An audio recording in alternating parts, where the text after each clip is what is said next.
शंकराचार्य के शिष्य त्रिशूलधारी राकेश पांडे के नेतृत्व में गौ माता को राष्ट्रीय माता के समर्थन में पद यात्रा।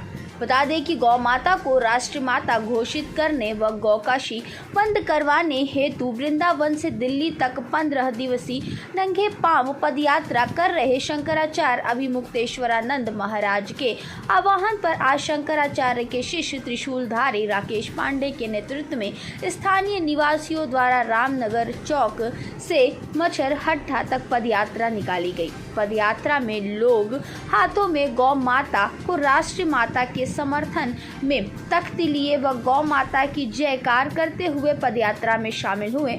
उक्त अवसर पर रामनगर निवासी समाज सेवी सुजीत यादव, खुशी नारायण उपाध्याय, अंबुज सिंह, जितेंद्र सिंह, सतीश यादव, विधायक बैकुंठ नाथ केसरी आदि लोग उपस्थित रहे। गौ माता का महत्व पर भी चर्चा किया गया। जिस तरह से धर्म सम्राट जगत गुरु शंकराचार्य स्वामी करपात्री जी महाराज के समय से गौ हत्या को बंद करने के लिए जो आह्वान किया गया, हमारी गौ माता राष्ट्र माता घोषित हो, उसी के संदर्भ में ज्योतिष पीठाधीश्वर उत्तरामनाय जगत गुरु स्वामी अभिमुक्तेश्वरानंद जी महाराज गोवर्धन पीठ की परिक्रमा कर रहे हैं और वहां से जंतर मंतर जाएंगे गौ माता को राष्ट्र माता घोषित कराने के लिए।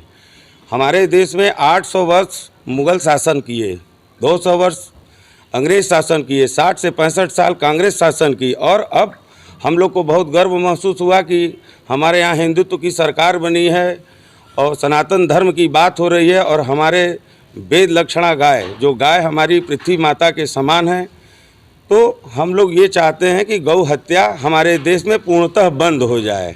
और इसके लिए सरकार, मोदी जी, अमित शाह जी और योगी जी तत्काल संसद में अपना एक कानून पास करें। जैसे कि हमारे यहाँ राष्ट्रीय पक्षी मोर है, टाइगर है जानवरों में, लेकिन हमारी माता राष्ट्र माता है जो हमको बचपन से लेकर के अब तक हम लोग को पालन पोषण करती आई हैं। और हमारे हिंदुत्व की सरकार में, हमारे देश में पूर्ण सरकार, हमारे केंद्र में प्रधानमंत्री जी हैं जो हिंदुत्व की बात करते हैं।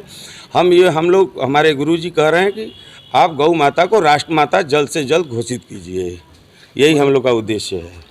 महाराज जी, अगर बात की जाए तो हम लोग देख रहे हैं कि तमाम पार्टियां इस समय गौ को ही पॉइंट बना करके चीज़ें, तो क्या ये इसका प्रभाव कुछ लोकसभा चुनाव में भी आपको देखने? बहुत अच्छी बात है, हमको चुनाव से मतलब नहीं है। जैसे गौ हत्या कांग्रेस की सरकार में हुई, उनके अलावा भी कई सरकारें आई, तो अगर हम इनका समर्थन करते हैं तो हमको गौ हत्या का दोष लगेगा। अगर हम इनको वोट देते हैं तो हम लोगों ने 100 करोड़ सनातनियों ने इस बार संकल्प किया है कि जो गौ माता को राष्ट्र माता घोषित कराएगा उसी को हम लोग वोट देंगे, अन्यथा हम लोग किसी पार्टियों को वोट नहीं देंगे जो गौ हत्या में शामिल हैं।